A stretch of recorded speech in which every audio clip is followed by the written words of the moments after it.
Hello students, welcome to OLE.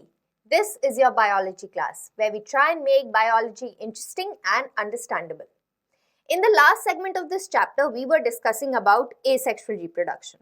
We have already discussed कि asexual reproduction होता क्या है, how it is different from sexual reproduction, right? Reproduction के दो types हैं, asexual and sexual. पिछले क्लास में हम लोगों ने asexual को डिटेल में पढ़ा था. We had studied कि simple organisms में क्या क्या methods involved होते हैं asexual reproduction में, right? And plants में क्या method involved होते हैं. प्लांट्स में एसेक्सुअल रिप्रोडक्शन को स्पेसिफिकली वेजिटेटिव प्रोपगेशन भी बोला जाता है, right? And then we had discussed कि जैसे जैसे कॉम्प्लेक्सिटी बढ़ती जाती है ऑर्गेनिज्म की, they tend to move to sexual mode of reproduction because sexual mode of reproduction causes variations to occur, right? And you already know कि variations बहुत important है for an organism to survive in the changing environment, right? Variations उसमें changes लाता है जो उसकी adaptability को better करता है. So today we are going to go ahead and study about sexual reproduction in organisms.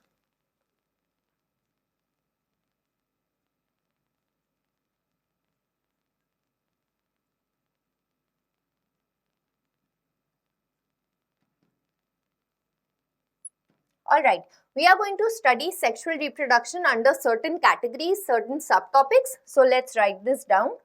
So we are going to first talk about the definition of sexual reproduction, right? Then we are going to talk about the phases of life.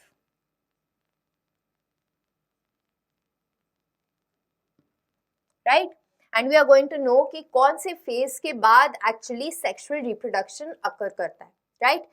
Then we are going to talk about cycle of sexual reproduction.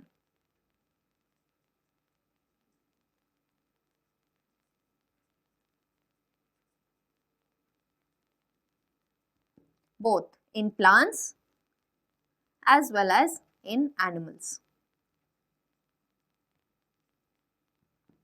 Then we are also going to talk about the sexuality.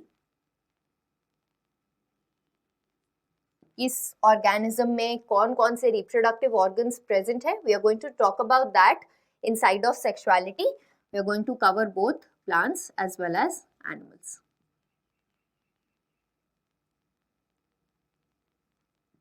And lastly, I'm just going to give you an introduction to what the events are of fertilization, right?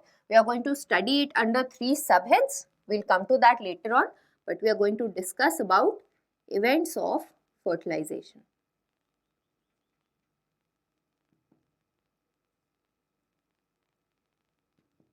So these are the subtopics that we will be covering today in this lecture. Let's begin. So first of all, let's talk about sexual reproduction in terms of its definition. So when we are talking about the definition of sexual reproduction, हम लोगों ने जब बात करी थी 2 types की, asexual और sexual की, then I had told you कि sexual reproduction में there are 2 parents involved, right? And there is also the fusion of the gametes of the 2 parents, right? तो इन्हीं दोनों facts को हम लोग मिला लेंगे to make up a definition of sexual reproduction. It is the process of reproduction in which the 2 parents of opposite sex are involved, and it also involves the fusion of the 2 gametes, right? There is the fusion of the gamete to form the first fertilized egg, which is known as the zygote. So if we are to talk about the definition,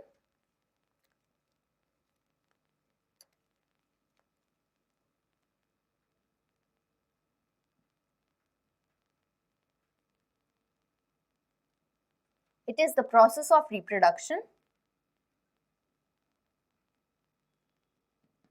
involving 2 parents.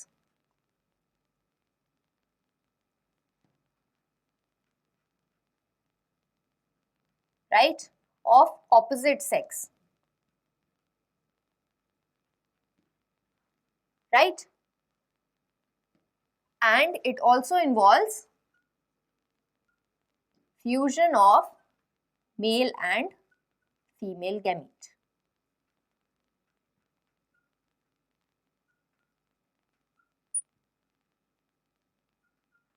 Right? What does it form? to form the zygote, right? So the new offsprings are produced by involvement of two parents having opposite sex, making opposite sexual gametes which fuse together to form the zygote in sexual reproduction, right? तो ये जो key terms है ना, उनको याद रखना and you will be able to make your own definition. Then let's come to the phases of life. अब देखो हम लोगों ने फर्स्ट लेक्चर में बात करी थी लाइफ स्पैन की. Yes, it was the period from the birth to the natural death of an organism.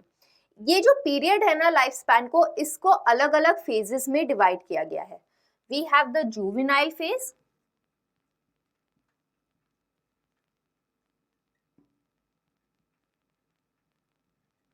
we have the reproductive phase,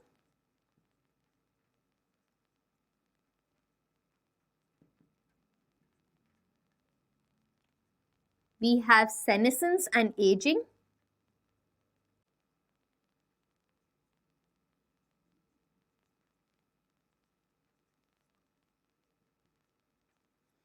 and we have the fourth phase which is death.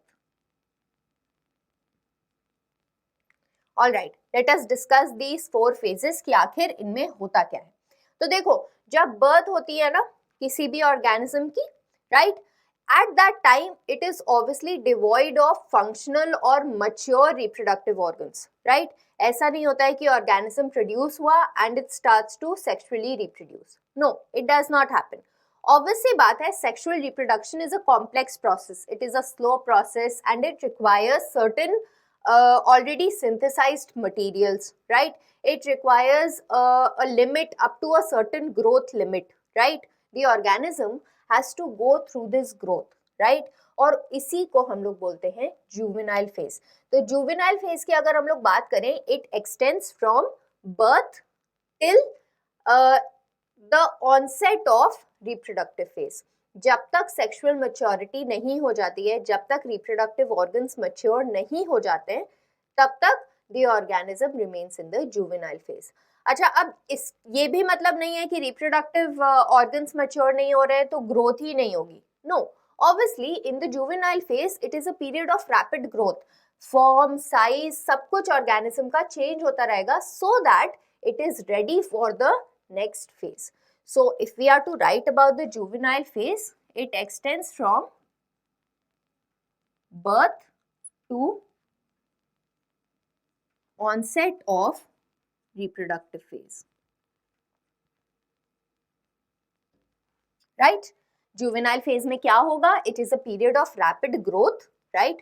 काफी ज्यादा growth होगी, form और size change होता रहेगा organism का, ठीक है? And the और if we are to talk about the reproductive organ specifically, तो वो जुवेनाइल फेज के टाइम पे नॉन फंक्शनल रहेंगे, राइट? ऑब्वियसली बात है, जुवेनाइल फेज जो है ना वो अलग अलग ऑर्गेनिजम्स में अलग अलग ड्यूरेशन का होगा. जाहिर सी बात है, कोई भी ऑर्गेनिज्म, दो ऑर्गेनिजम्स को अगर कंपेयर करोगे, अलग अलग स्पीशीज को कंपेयर करोगे, अलग अलग ऑर्गेनिजम्स को कंपेयर करोगे, right, so they take variable time to get to that reproductive phase और टू मैच्योर, राइट? तो ऑब्वियसली बात है, अलग अलग ऑर्गेनिजम्स में juvenile phase will be variable in duration. अच्छा, अगर हम लोग प्लांट्स की स्पेसिफिकली बात करते हैं तो जुवेनाइल फेज को हम लोग वेजिटेटिव फेज भी बोलते हैं. बिकॉज यू ऑलरेडी नो कि वेजिटेटिव जो पार्ट्स हैं प्लांट के, the roots, the stem, the leaves, right, they mature and they grow first. उसके बाद फ्लावरिंग होती है, right? Flowering which is the reproductive part, right? So obviously if we compare it to the parts, तो हम लोग plant में juvenile phase को vegetative phase भी कह सकते हैं, right? Next we come to the reproductive phase. Obviously बात है, तुम लोगों को अभी समझ में भी आ गया होगा, reproductive phase is when the organism is sexually mature and the reproductive organs have become functional. ठीक है? So if we are to write about the reproductive phase, it is when the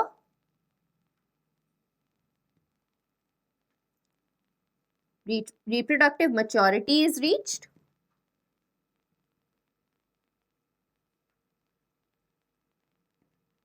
and the reproductive organs, they mature, right? Okay, then reproductive phase भी variable होता है, and during the reproductive phase the organism is able to produce the offspring, right? वो बच्चे पैदा कर सकता है, new organisms पूरे reproductive phase के through पैदा कर सकता है. Now what happens during senescence and aging?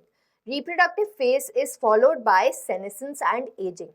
अब यहाँ पे क्या होता है, जो reproductive capacity होती है ना, जो reproductive phase में follow हुई होती है, वो यहाँ पे डिटीरियोरेट करने लगती है. All the organs or everything inside the body of an organism, it starts to slow down. Metabolism भी slow down होने लगता है, right? So senescence and aging death के just पहले आता है, wherein the organism it starts to become old, right?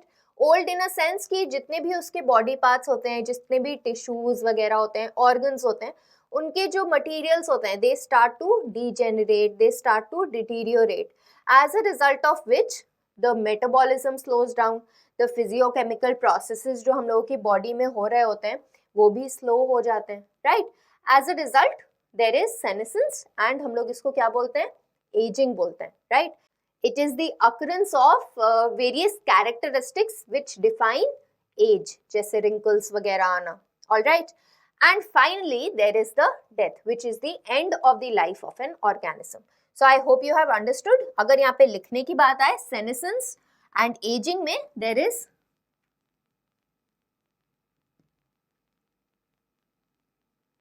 is the deterioration of organism,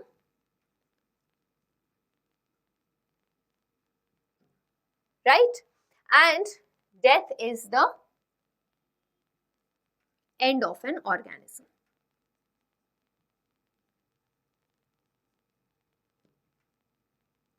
right? अब देखो हम लोगों ने जब बात करी थी लाइफ स्पैन की, तब भी हम लोगों ने बोला था कि death is the ultimate reality. कोई भी organism if it is born, if it is going through these phases, it will ultimately lead to death. So it is a reality of all organisms. लेकिन जहां हम लोग unicellular organisms की बात करते हैं, हम लोग बोलते हैं they are immortal. Let's discuss it again so that you remember. Why do we say that it is immortal? Because जो organism होता है वो इससे पहले की senescence हो, aging हो, death हो, वो जब reproduction करता है ना, वो एक सेल ही दो सेल में डिवाइड कर जाता है. तो वो जो एक सेल पेरेंट सेल था उसने अपनी आइडेंटिटी तो खो दी, लेकिन it has divided into two new daughter cells. तो कोई ना कोई पार्ट उस पर्टिकुलर पेरेंट सेल का इन डॉटर सेल्स में आ गया है. So that parent cell is actually alive in these two daughter cells which it has produced during the reproductive phase, right?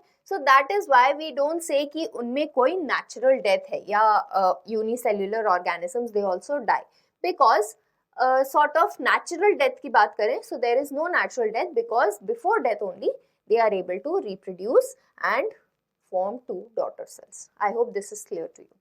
Okay. Now let us move on to the cycle of sexual reproduction. देखो जो जहां हम लोगों ने reproductive phase की बात करी है, we are talking about the phase wherein the reproductive maturity is reached and the organism is able to produce the offspring, right? Now this also varies.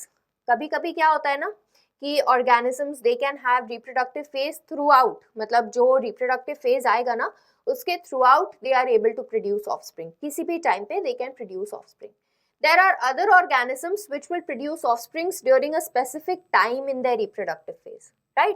So that is what we are going to study when we are going to study about the cycle of sexual reproduction in plants and animals.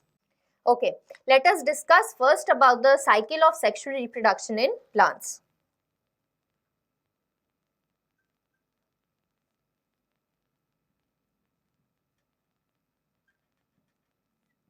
अब देखो, you must have observed around you कि there are certain plants which अगर हम लोग जैसे छोटे छोटे plants को अपने घर में garden में लगाते हैं, right? So they flower once and then they die, right? There are other plants जिनको तुम बहुत time से अपने घर में लगाए हुए हो, they have not flowered, right? लेकिन they start flowering at a particular time, but after flowering also they do not die, right? And फिर again they undergo a period of growth and maturity and then they flower again, right? There are certain others that will undergo growth and maturity in 1 year, right?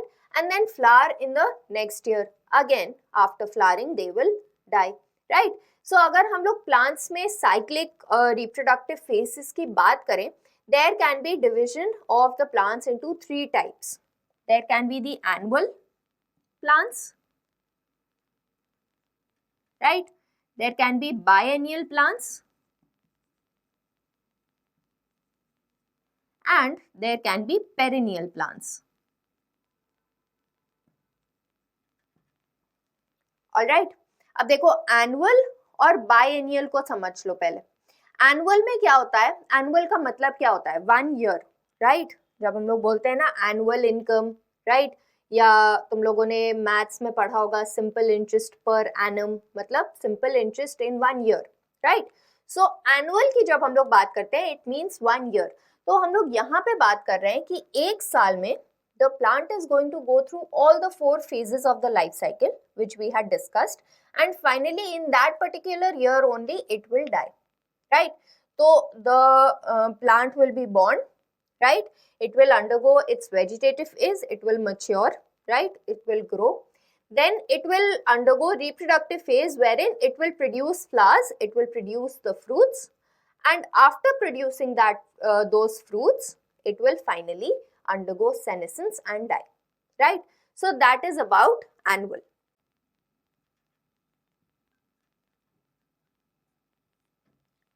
हम लोग लिख सकते हैं yearly. Why? Because in the whole year only it is undergoing all the 4 phases of the life, right? So यहाँ पे yearly अगर हम लोग बात करें annuals की, there are certain examples that you should know, such as the rice, wheat, right? अब तुम लोग, ये बहुत ही कॉमन है, तुम लोग जानते भी हो कि ये एक पर्टिकुलर ईयर में बोए जाते हैं, right? Rice and wheat, and then they are harvested, and once they are harvested obviously they die. और इसीलिए इनको एनुअल बोला जाता है कि क्योंकि एक साल में ये एक ही बार ग्रो करते हैं या एक ही बार रिप्रोडक्टिव फेज तक जाते हैं, right? Then we talk about the biennials. Bi का मतलब ही होता है 2, राइट? तो 2 साल में ये अपने सारे 4 फेजेस को कंप्लीट करता है. कैसे कंप्लीट करता है? In the first year it undergoes growth, right? Rapid growth होती है, वेजिटेटिव फेज होता है पूरा 1 साल, right?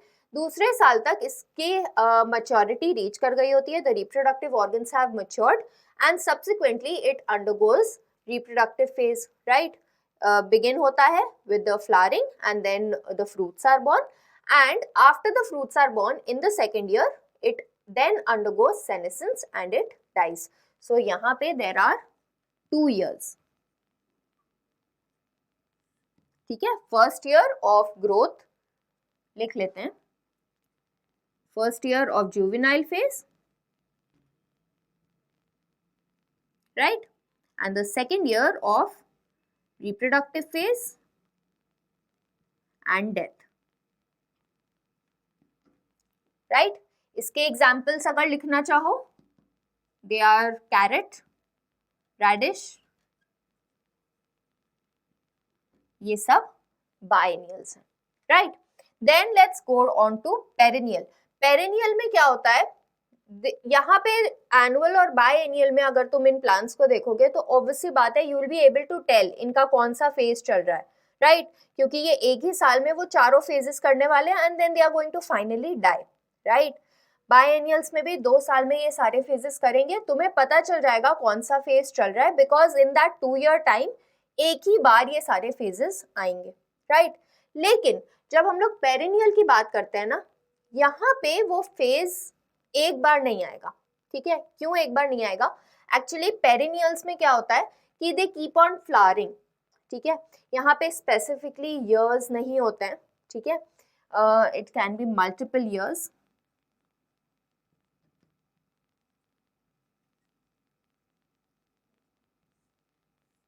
All right, so in multiple years it will undergo growth, it will mature, then it will flower, right? It will produce fruits, right?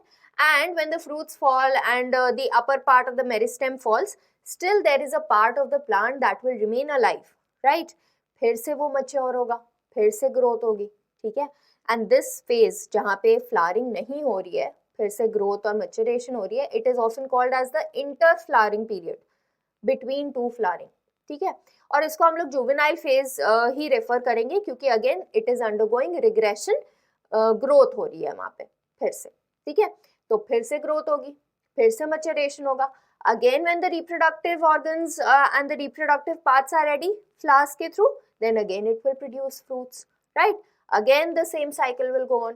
तो perennial में एक ही cycle काफी बार चलती है.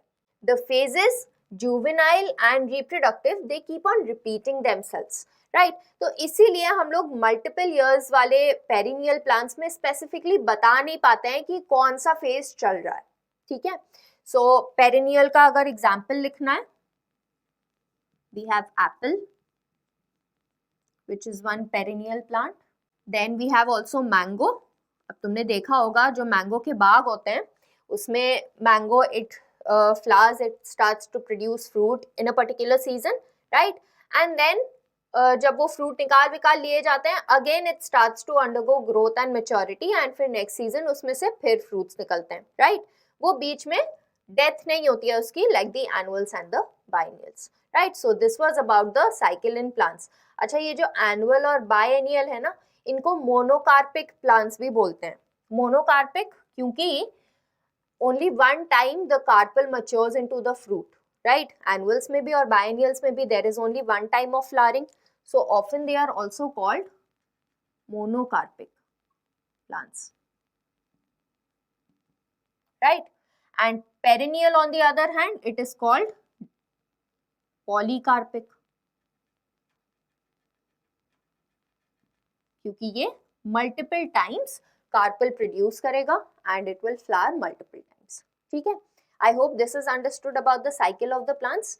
अब देखो, ये तो हो गई normal cycles की जो generally plants में देखा गया है, but biology is a science of exception, right? तो कुछ प्लांट्स में एक्सेप्शनल फ्लावरिंग भी देखी गई है, थोड़ी वियर्ड और अनयूजुअल फ्लावरिंग भी देखी गई है, जैसे फॉर एग्जांपल बैम्बू, ठीक है? बैम्बू में क्या होता है ना, a plant of bamboo starts growing after 50 to 100 years. It मतलब it is born, it grows for up to 50 to 100 years, then it flowers, produces fruits and finally dies. तो ये एक टाइप का अनयूजुअल flowering phenomena है या unusual cycle है. Then there is another plant by the name of Strobilanthes kunthiani.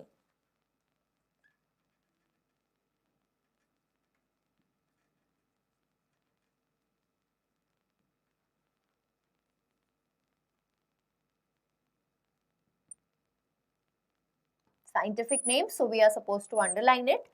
So Strobilanthes kunthiani, it is one plant which is found in South India. Kerala, Karnataka, Tamil Nadu, इन सब के जो हिली एरियाज है ना वहां पे ये फाइंड होता है, right? And this particular plant it flowers once in every 12 years. 12 years के गैप पे ये फ्लावरिंग दिखाता है, right? So during those 12 years, अब ये लास्ट टाइम 2018 में it had flowered, right? So it turns the entire hilly tracts of these South India regions of Karnataka, Tamil Nadu, Kerala, all this into blue, पूरा एक blue terrain सा हो जाता है and it attracts a lot of tourists also. So this is also, this plant also shows unusual flowering phenomena.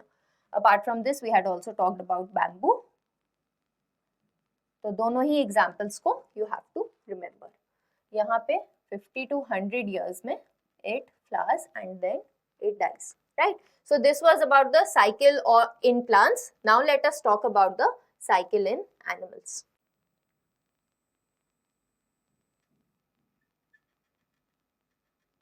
Okay, अभी see what happens कि जब animals juvenile phase से reproductive phase में जाते हैं तो there are certain changes which occur. उनके form structure में चेंज आता है, राइट? मॉर्फोलॉजी में चेंज आता है. There are physiological changes which starts occurring and then there are the reproductive changes also, क्योंकि हार्मोन्स वगैरह प्रोड्यूस होने लगते हैं, रिप्रोडक्टिव ऑर्गन्स मैच्योर होने लगते हैं, राइट? तो अगर हम लोग एनिमल्स की बात करें स्पेसिफिकली, तो जो प्लेसेंटल एनिमल्स होते हैं ना, उनके जो रिप्रोडक्टिव ऑर्गन्स होते हैं, जो ओवरी होती है, इट अंडरगो साइक्लिक चेंजेस. जो एक्सेसरी ऑर्गन्स होते हैं जो ओवरी से रिलेटेड होते हैं, they undergo cyclic changes. तो इसी तरीके से जो प्लेसेंटल मैमल्स हैं उनको हम लोगों ने दो में डिवाइड कर रखा है according to the cyclic changes that takes place in their particular reproductive system. So there is the, अगर हम लोग साइकिल्स की बात करें, कौन सी दो साइकिल्स होती हैं? There is the oestrus cycle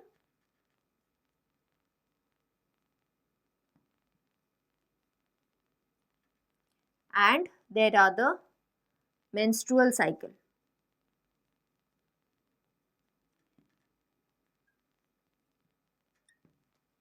right. अब देखो ईस्ट्रस साइकिल किस में होती है? ये दोनों ही फीमेल्स में होते हैं.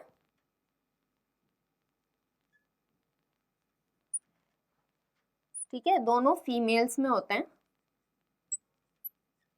बट ये होते हैं नॉन प्राइमेट फीमेल्स में.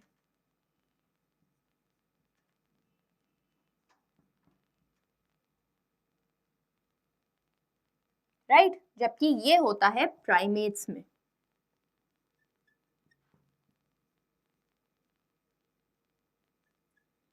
For example, the estrus cycle, it occurs in cow, it occurs in dog, right? Whereas the menstrual cycle, you know, एक तो example हम ही लोग हैं. It occurs in humans, human female. It occurs in apes, it occurs in monkeys, right? All these are primate mammals, so it will occur in the apes and the monkeys. अच्छा, अब क्या होता है ना, इन दोनों cycles में थोड़ा difference समझ लो, right? Basic difference क्या होता है? जो नॉन प्राइमेट मैमल्स है ना, when they are going through the oestrus cycle, तभी ये कॉपुलेशन करेंगे, मेटिंग करेंगे and they will undergo sexual reproduction. Right.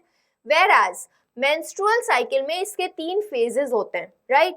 During the menstruation phase या menstrual cycle when it is going on, तो humans या apes, ये जो प्राइमेट मैमल्स हैं, the females they do not allow sexual reproduction to occur.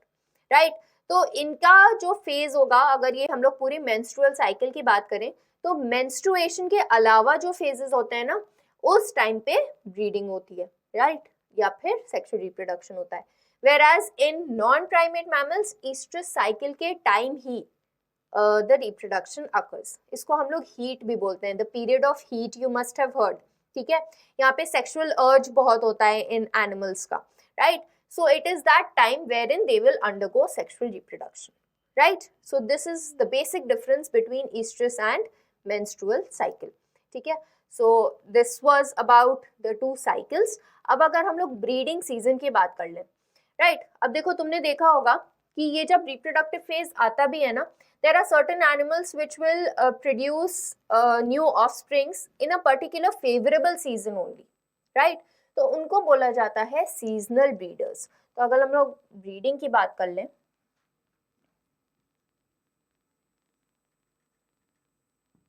Cycle में कब ये animals breed करते हैं, there are 2 kinds.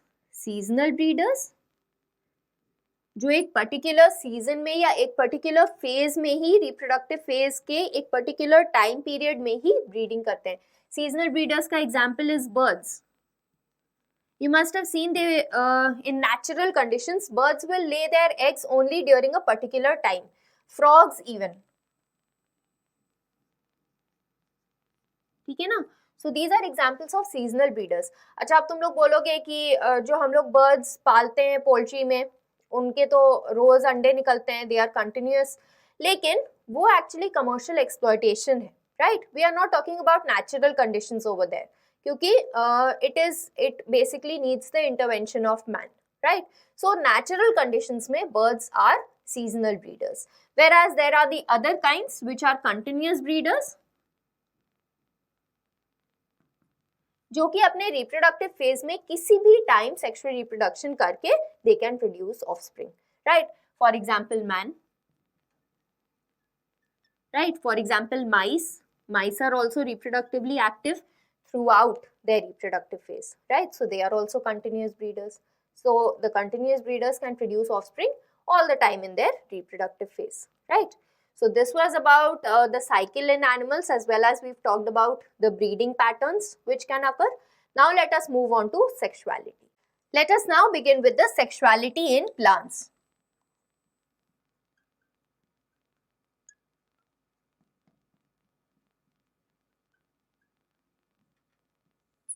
All right. Now see, सबसे पहले जब हम लोग प्लांट्स की बात करते हैं ना, we talk about how a flower can have reproductive organs. Reproductive organs, you know that the male reproductive organ is the stamen and the female reproductive organ is the pistil, right? तो अगर हम लोग plants में पहला category ले लें, right, तो हम लोग अगर फ्लावर की स्पेसिफिकली बात करें, राइट, तो flower can be of two types. It can either have both the sexual organs in one flower, then it is called bisexual. Bi meaning all the two organs in the same flower. Stamens भी हैं और pistil भी है. It can be unisexual also.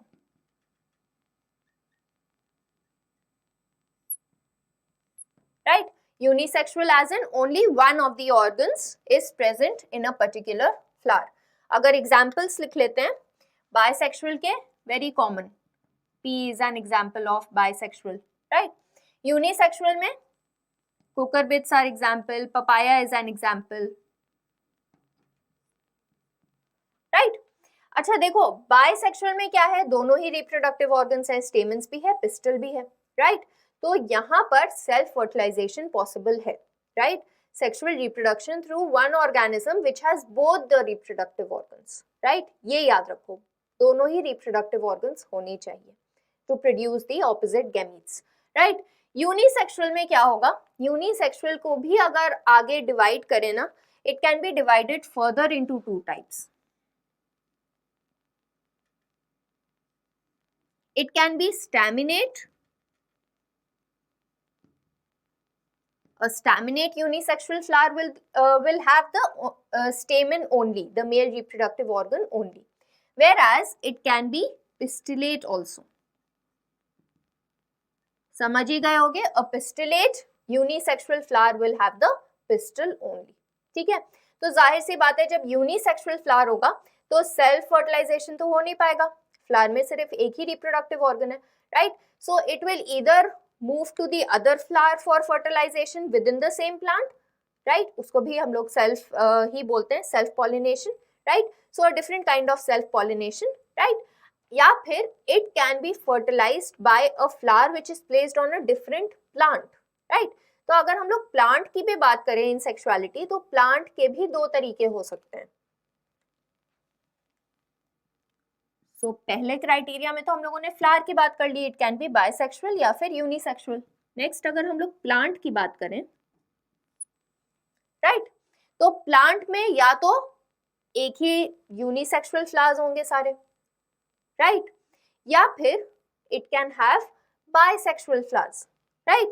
So when the plant has bisexual flowers, तो उसका एक ही type important है, मतलब एक ही प्लांट में हर दोनों टाइप के रिप्रोडक्टिव ऑर्गन्स होंगे, right? Then it is called as monoecious,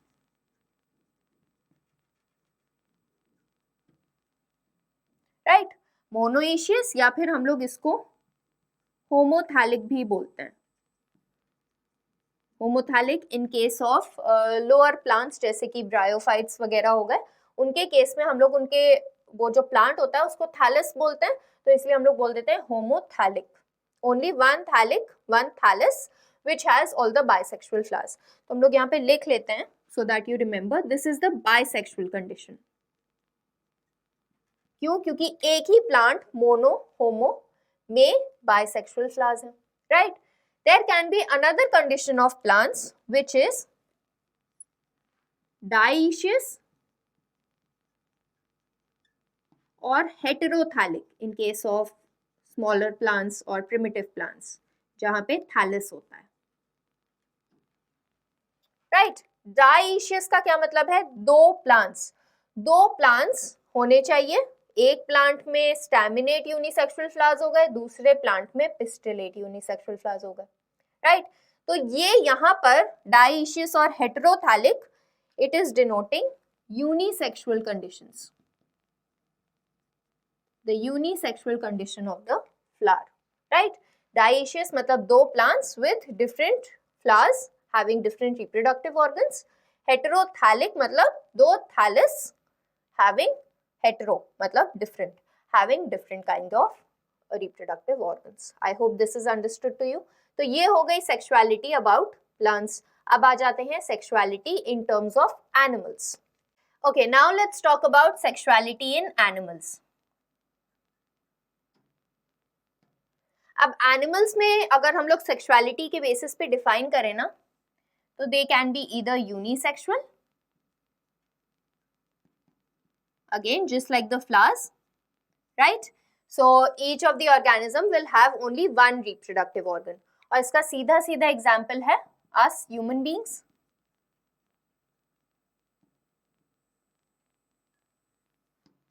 Birds हो गई example,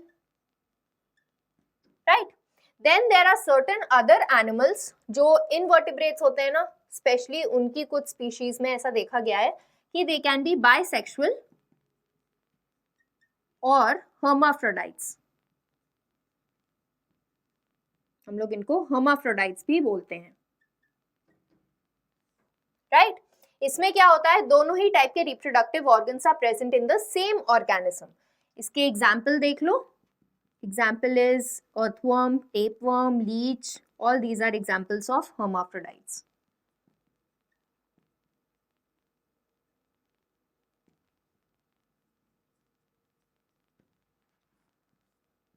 All right. So this was about sexuality in animals, unisexual, bisexual, hermaphrodites. अब देखो यूनिसेक्सुअल का तो बहुत ही नॉर्मल केस है, बेसिक है कि the organisms with a male gamete with a female gamete, they will be different organisms और दोनों organisms का साथ में फ्यूजन होना जरूरी है for sexual reproduction to occur. hermaphrodites में क्या होगा, देखो यहाँ पे सेम ऑर्गेनिज्म में दोनों ही रिप्रोडक्टिव ऑर्गन्स प्रोड्यूस हो रहे हैं, राइट? तो एक कैटेगरी तो ऐसे ऑर्गेनिजम्स की हो सकती है जहां पे the single organism it can produce eggs also and it can fertilise those eggs also, right? तो ये स्पेशली देखा गया है टेपवर्म के केस में. टेपवर्म एक्चुअली एक एंडोपैरासाइट है, राइट? बॉडी के अंदर रहता है, इंटेस्टाइन में रहता है, right? And it remains solitary, अकेला रहता है, राइट? तो ऑब्वियस सी बात है सेक्सुअल रिप्रोडक्शन कैसे करेगा? So it has both of these organs, both the reproductive organs which will produce the gamete, और फिर सेक्सुअल रिप्रोडक्शन एक ऑर्गेनिज्म के थ्रू ही हुआ जा रहा है, but the gametes are of the opposite sex. ठीक है, तो टेपवर्म के केस में ये होता है. बट अर्थवर्म के केस में क्या होता है, अर्थवर्म में क्या होता है ना कि इवन दो दोनों ऑर्गन्स प्रोड्यूस होंगे बट सेल्फ फर्टिलाइजेशन नहीं हो पाएगा. Two earthworms will have to come together for sexual reproduction to occur. अक्सर क्या होता है ऑर्गेनिजम्स में, अगर वो hermaphrodite हैं या बाइसेक्सुअल हैं भी, तो भी सेल्फ फर्टिलाइजेशन को रोकने के लिए क्या होता है कि एक ऑर्गन पहले मैच्योर होगा, दूसरा ऑर्गन बाद में मैच्योर होगा. फॉर एग्जाम्पल, अगर मेल रिप्रोडक्टिव ऑर्गन पहले मैच्योर हो रहा है तो हम लोग उसे बोलते हैं प्रोटैंड्रस, ठीक है, क्योंकि androus is related to male gamete, right? और अगर फीमेल गैमीट या फीमेल रिप्रोडक्टिव ऑर्गन पहले मैच्योर हो रहा है then it is called protogynous, क्योंकि gynous relates to the female gamete. ठीक है, तो ये एक तरीका होता है टू स्टॉप सेल्फ फर्टिलाइजेशन. ठीक है, सेल्फ फर्टिलाइजेशन में क्या होगा ना कि दोनों ही गैमीट्स सेम ऑर्गेनिज्म के होंगे, right? So there will be lesser chances of any variations occurring, right? So that is why self fertilization को रोकने के लिए the hermaphrodites have this kind of mechanism. I hope this is understood to you. Okay, so this was about sexuality in animals. Now let us move on to our last subtopic of today, which is events of fertilization. Now let us talk about the events of sexual reproduction, or rather events of fertilization. देखो, हम लोगों ने sexual reproduction में बात करी कि fusion होना चाहिए दो अलग अलग टाइप की गैमीट्स का, ठीक है, ऑफ द ऑपोजिट सेक्स. तो फॉर इजी सेक हम लोग जब इसको पढ़ते हैं ना तो हम लोग इसको 3 फेजेस में पढ़ते हैं. We study fertilization as one phase, ठीक है. जो इवेंट्स पहले होते हैं फर्टिलाइजेशन के वी से प्री फर्टिलाइजेशन इवेंट्स,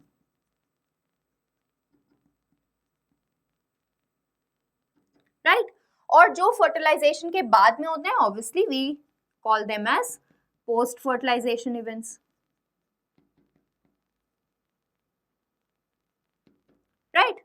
फर्टिलाइजेशन में होता है सीधा सीधा फ्यूजन, राइट?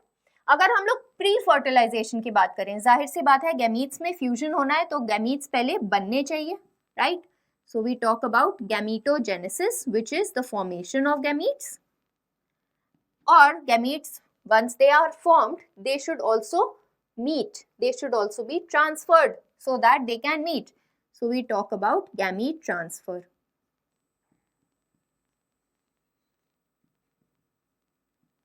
ठीक है. बाकी जब फर्टिलाइजेशन हो जाता है तो बनता है zygote. So we talk about zygote in post fertilization. और फिर जाइगोट अंडरगो करता है development which is called as embryogenesis to form the new offspring. That is also a part of post fertilization events, right? So this is what a summary of events of fertilization is. We are going to discuss this in detail in the next class. So till then, revise all this and we'll meet again. Thank you.